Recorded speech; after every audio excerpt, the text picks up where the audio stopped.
Hi there, my name's Noni Carr and I'm from Enhanced Life Psychology and I'm a psychologist and I practice in Paran in Melbourne.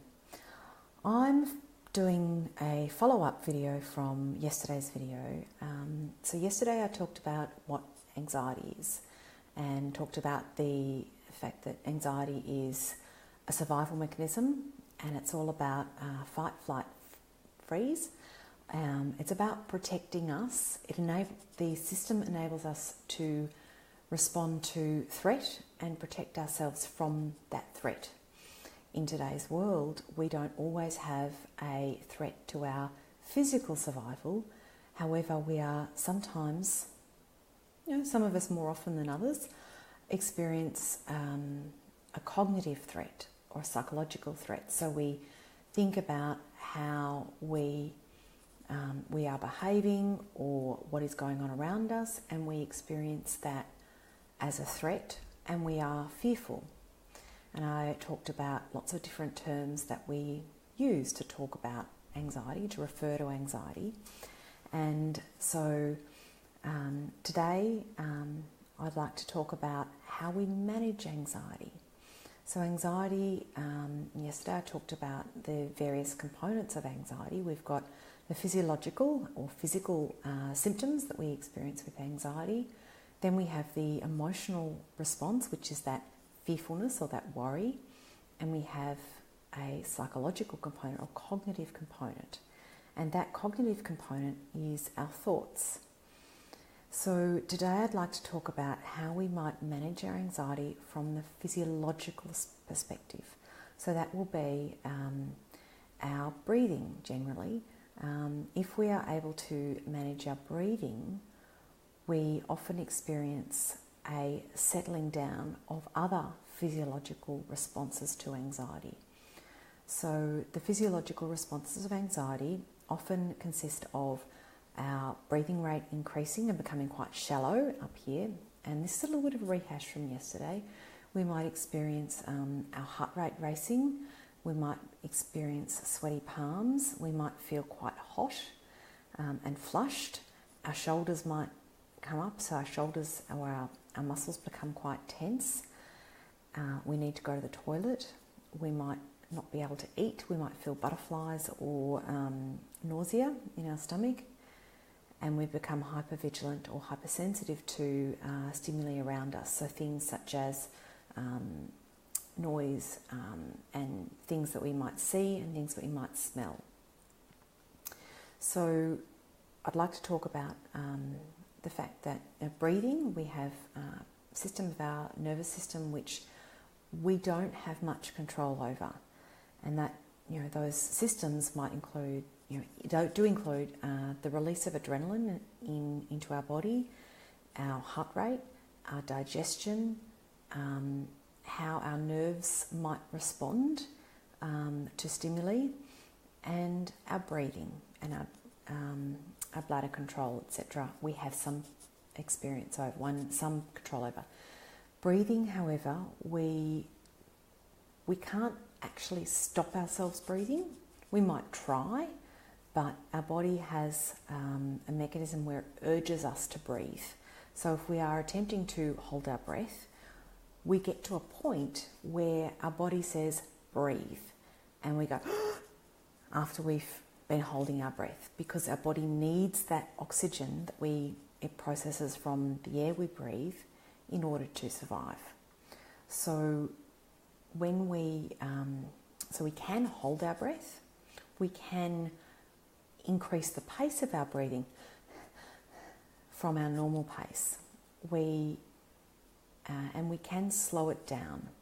So when we are running or riding a bike or engaging in some sort of physical activity, our breathing rate will increase, and that is often that is to get more oxygen into our system so that our body can process the fuel source, which is glycogen, into energy. So our body needs that oxygen to process the fuel into energy and to exert that energy.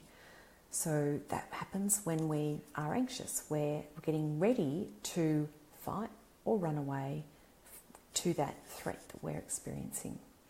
So when we want to slow down our breathing in order to calm everything down, we need to change our focus on when we're feeling anxious. And so we might slow our breathing down by focusing on our breath. There's a lot of research that suggests that when we do slow our breathing down, it does actually have that cognitive or emotional effect of calming us down. And so when we are able to slowly, deeply breathe, we start to feel calmer. It must be noted though, it's really difficult to do that if we're not practiced.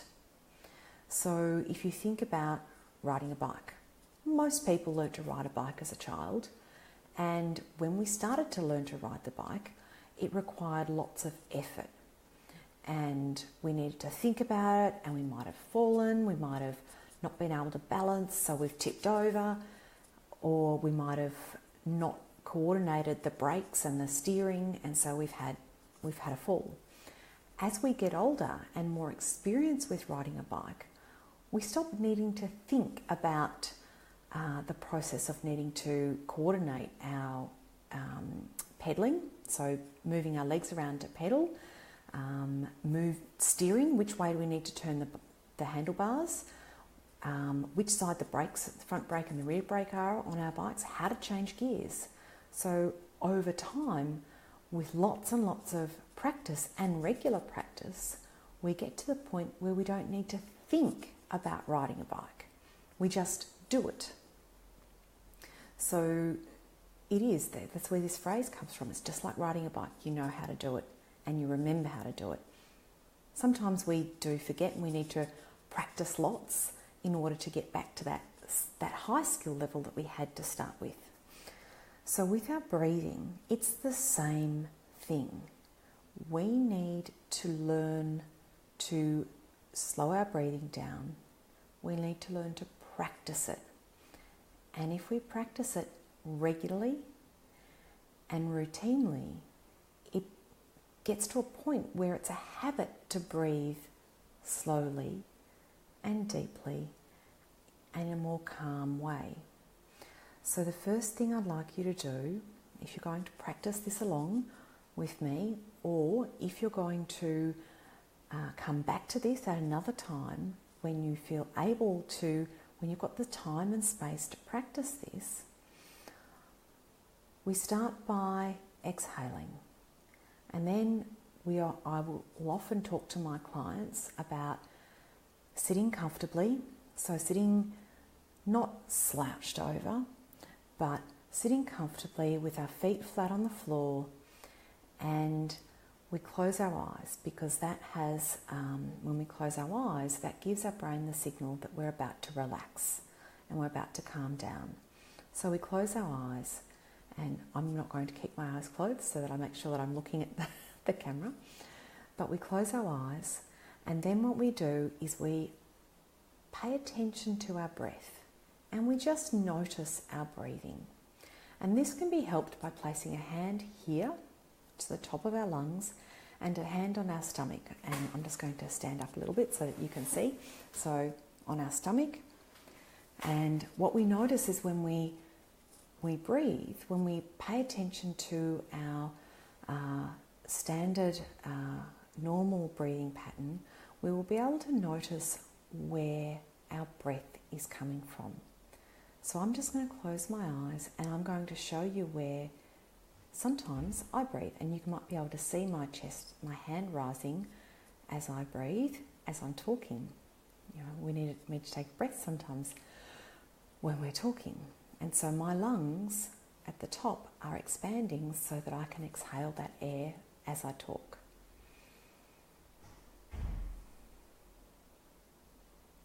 So when we start to close our eyes and we start noticing our regular, comfortable pattern of breath, we might notice that our breathing is mainly from the top of our lungs.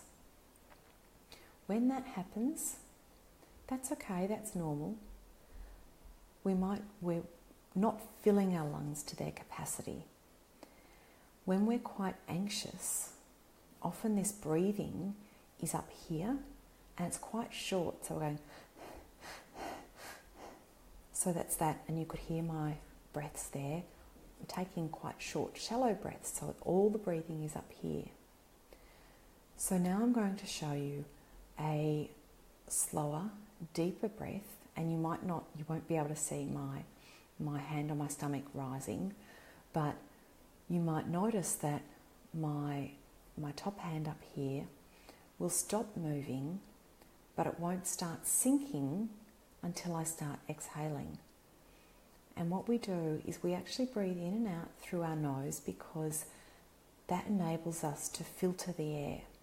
So there's lots of, all the nose hairs in there are actually filtering the air, warming it and moistening it, which is what our lungs need. So we focus on breathing in through our nose. So I'm going to close my eyes. I'm going to take one long, slow, deep breath in and out.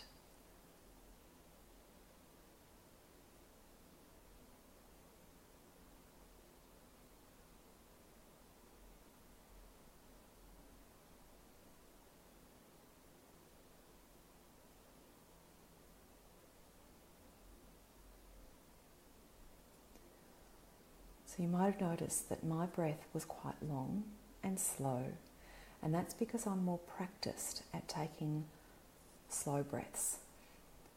When you first start practicing, it's good to take the breaths at the pace that works for you. So you breathe in and you notice your lower hand on your stomach rising, and as your lower lungs expand, and so you notice that, and then you breathe out. And it's actually about not pushing the air out with your muscles.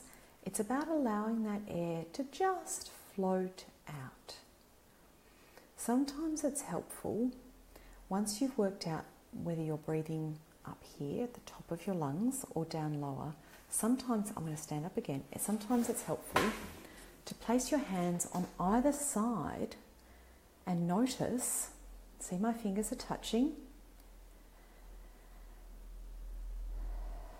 and notice that your fingers actually expand out as your lungs expand, and then they come in closer together again when your lungs contract. So these are two cues, two ways that you can use, two indicators, physical indicators that you can use to help you notice when you're breathing slower and more deeply, but more deeply. The importance with the slow breath is that when we are anxious, we are breathing quite short, shallow breaths. When we learn to slowly breathe deeply, we're actually calming down everything. So learning to breathe in and out deeply and slowly is really important, because that actually helps calm us down as well. So the ideal, when I talk to my clients about breathing, I suggest to them to practice 2 or 3 times a day and to practice every single day. If you do this, you are more likely to find that this is a really easy thing to do. So just like riding a bike, the more we practice it, the easier we find it. And so when we practice our slow, deep breathing, the more we do it, the easier we find it to do. So when I'm talking to my clients, I might say, well, when might be a good time to practice it? So sometimes I might suggest, well, once you get to work and you're sitting in your car, just close your eyes, turn the engine off as you're in your car park, close your eyes and just practice 5 slow, deep breaths with your eyes closed. Sometimes you might have an office where you can actually close the door, and that might be in the middle of the day. That might be an okay time. It might work for you to do it then. So you practice 5 slow, deep breaths then. Sometimes work's not an okay place to do that, and that's okay. So maybe you decide to do it as soon as you wake up in the morning, first thing. So you wake up and you sit up. You can also do it lying down in bed, and that's an okay time to practice as well, because you're generally quite calm, generally, not always, when you wake up. Practicing it when you get home from work, maybe sitting in the car, or maybe as soon as you get inside, if you haven't got kids running around crazy wanting your attention, or a husband or a wife or a partner, or maybe when you go to bed at night. That might be a good time to practice it. If for you 5 breaths is too hard, it might be easier, it might suit you more to practice 1 breath. But again, you practice it 2 or 3 times a day. You can practice it more, whatever works for you. Sometimes it might be just before you walk in the front door, you take 1 slow breath, especially if you are walking into your family home with kids or husband or wife or partner wanting your attention.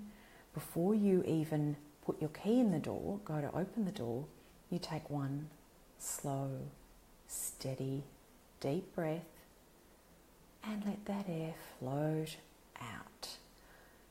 And then when you walk in, you're walking in feeling calmer.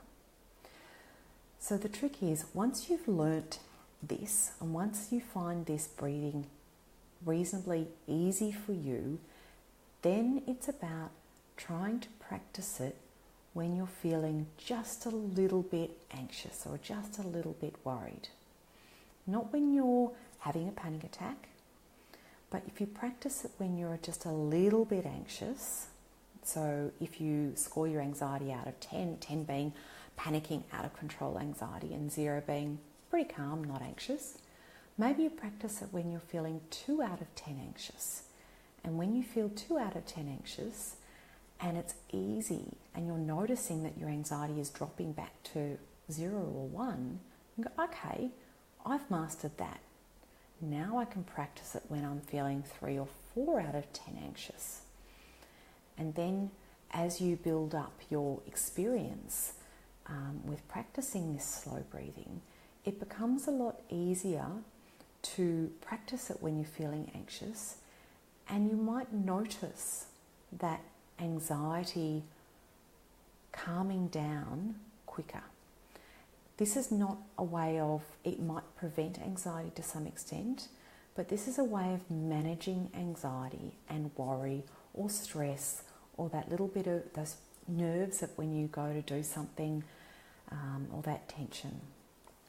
So I'm going to leave it there. So you're more than welcome to post below any questions that you have, or any comments, or let me know if this has been helpful for you, because that's always nice to know if this has been helpful for you to learn to calm down a little bit. If you have any questions, or if you'd like to have a chat with me further, you're more than welcome to send me a message or to give me a call. My contact details are on my Facebook page, and they're also on my website. My website is www.enhancelife.com.au. There is a link on my Facebook page to my website, and there is a booking portal there if you're interested in that. So I hope you're all having a lovely day. It's a very hot afternoon in Melbourne, so I hope you're all drinking lots. And thank you very much for listening or watching, and do post any questions below or contact me if you need to. Thank you.